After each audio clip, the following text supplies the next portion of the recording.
Assalamualaikum warahmatullahi wabarakatuh. Perkenalkan, nama saya Alfat Gufron Siregar. Nomor NIM 0440 332 137 0014. Di sini saya akan presentasi tugas UTS mata kuliah Agama Islam. Di sini saya akan membahas dan menjelaskan tentang tauhidullah, yang artinya mengesahkan Allah Subhanahu wa taala. Latar belakangnya, kata tauhid di dalam bahasa Arab merupakan bentuk masdar dari kata kerja wahada yuhaidu tauhidan. Tauhidullah berarti menyatukan Allah, mengesahkan Allah atau mengakui bahwa Allah itu satu. Sedangkan secara istilah, tauhidullah bermakna mengesahkan Allah dalam hal-hal yang merupakan kekhususan bagi Allah, serta tidak menyekutukannya dengan baik apapun, baik dalam hal rububiyahnya, uluwiyahnya, maupun asma, nama-nama, dan sifat-sifatnya. Bagaimana cara kita memahami tauhidullah?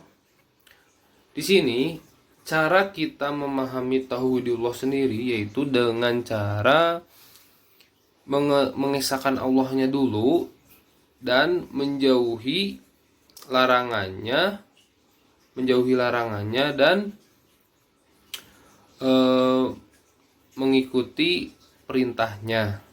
Jadi caranya itu dengan cara menjauhi larangannya dan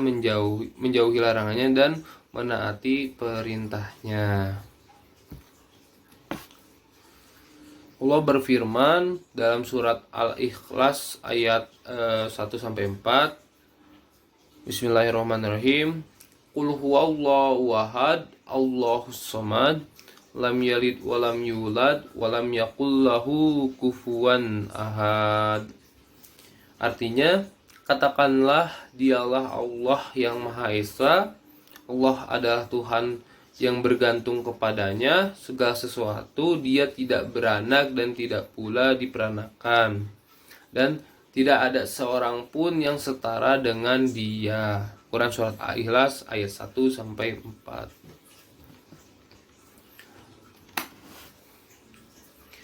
Selanjutnya ada kedudukan dan keutamaan tauhidullah. Kedudukan dan keutamaan tauhidullah, yang pertama, tauhidullah merupakan tujuan Allah menciptakan manusia dan jin. Bahwa kita harus tahu bahwa Allah Subhanahu wa taala tidak ada alasan, tidak ada alasan bahwa Allah menciptakan manusia dan jin itu, tapi alasannya sendiri yaitu untuk beribadah kepada Allah Subhanahu wa taala. Allah berfirman dalam Quran surat Az-Zariyat ayat 56, "Wa ma khalaqtul jinna wa insa illa liya'budun." Dan tidaklah aku menciptakan jin dan manusia melainkan supaya mereka menyembahku. Quran surat Az-Zariyat ayat 56. Yang kedua, tauhidullah dapat menghapuskan dosa-dosa dan mendatangkan ampunan dari Allah Subhanahu wa taala. Jadi maksudnya di sini tauhidullah menghapuskan dosa-dosa dan mendatangkan ampunan dari Allah itu kalau kitanya menjauhi larangannya, dari mulai kesyirikan, kemusyrikan, kita jauhi dan menaati perintahnya, maka Allah akan menghapuskan jejak dosa-dosa sebelumnya. Di sini hadis riwayat At-Tirmizi yang artinya bahwa anak Adam, jika kalau kamu datang kepadaku dengan membawa dosa seisi bumi, kemudian kamu menjumpaiku dalam keadaan tidak menyekutukanku dengan sesuatu apapun, niscaya aku akan mendatangimu dengan membawa seisi bumi apapun. Hadis riwayat Tirmizi. Dan yang ketiga, tauhidullah dapat mendatangkan jaminan Allah berupa memasukkan seseorang ke dalam surga dan diselamatkan dari api neraka. Bahwa kalau seseorang sudah menjauhi larangan dari Allah, kemusyrikan, menyekutukan Allah, menjauhi larangannya dan menaati peraturannya, maka Allah tidak akan segan-segan memasukkan seseorang itu ke dalam surga dan diselamatkan dari api neraka. Jadi Allah selamatkan dari api neraka bagi orang-orang yang menaati segala perintahnya. Di sini hadis riwayat Muslim yang artinya, barang siapa yang bertemu Allah dalam keadaan tidak menyekutukannya dengan sesuatu apapun, maka dia akan masuk surga. Dan barang siapa yang bertemu Allah dalam keadaan menyekutukannya dengan sesuatu, maka dia akan masuk neraka. Hadis riwayat Muslim. Menurut Ibnu Taimiyah, ada tiga macam-macam tauhid. Yang pertama rububiyah, yang kedua mulkiyah, dan yang ketiga tauhid asma wa sifat.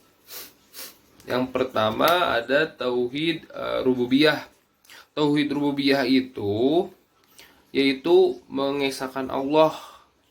Jadi kayak mengesahkan Allah dalam hal apapun, seperti penciptaan, pemberi rezeki, memiliki atau pemilikan, dan hal apapun. Jadi seorang muslim wajib percaya bahwa Allah itu esa dan memiliki kekuasaan. Allah berfirman, di sini Allah Subhanahu wa taala berfirman dalam surat Al-Baqarah ayat 255, Allah tidak ada Tuhan yang berhak menyembah melainkan Dia yang hidup kekal, lagi terus-menerus mengurus makhluknya, tidak mengantuk dan tidak tidur. Kepunyaannya apa yang di langit dan di bumi. Tiada yang dapat memberi syafaat kepunyaannya. Apa yang di langit dan di bumi, tiada yang dapat memberi syafaat di sisi Allah tanpa seizinnya. Allah mengetahui apa-apa yang di hadapan mereka dan di belakang mereka, dan mereka tidak mengetahui apa-apa dari ilmu Allah melainkan apa yang dikehendakinya. Quran surat Al-Baqarah ayat 255.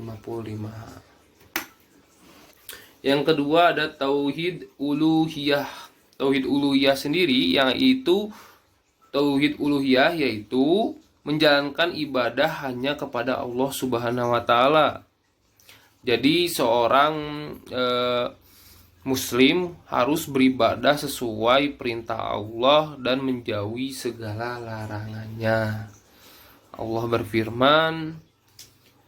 Subhanahu wa taala berfirman dalam surat Al-Baqarah ayat 163, dan Rabbmu adalah Allah yang Maha Esa. Tidak ada sesembahan yang diibadahi dengan benar melainkan Dia yang Maha Pemurah lagi Maha Penyayang. Quran surat Al-Baqarah ayat 163. Dan yang ketiga ada asma wa sifat. Asma wa sifat adalah mengesahkan Allah dari mulai sifat-sifat Allah dan nama Allah. Allah mempunyai nama dan sifat istimewa yang tidak ada pada makhluk manapun. Allah berfirman dalam surat Al-Hasyr ayat 22-24, yang artinya Allah yang tiada Tuhan selain Dia, yang mengetahui yang gaib dan yang nyata. Dialah yang Maha Pemurah lagi Maha Penyayang.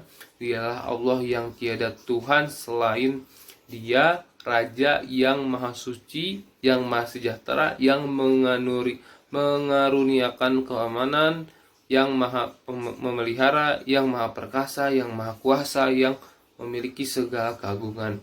Maha suci Allah dari apa yang mereka persekutukan. Dialah Allah yang menciptakan, yang mengadakan, yang membentuk rupa, yang mempunyai asmaul husna, bertasbih kepadanya apa yang di langit dan di bumi, dan dialah yang maha perkasa lagi maha bijaksana. Quran surat Al-Hasri ayat 22 sampai 24. Terima kasih. Sekian presentasi dari saya. Mohon maaf bila ada kekurangan penyampaian yang kurang jelas. Assalamualaikum warahmatullahi wabarakatuh.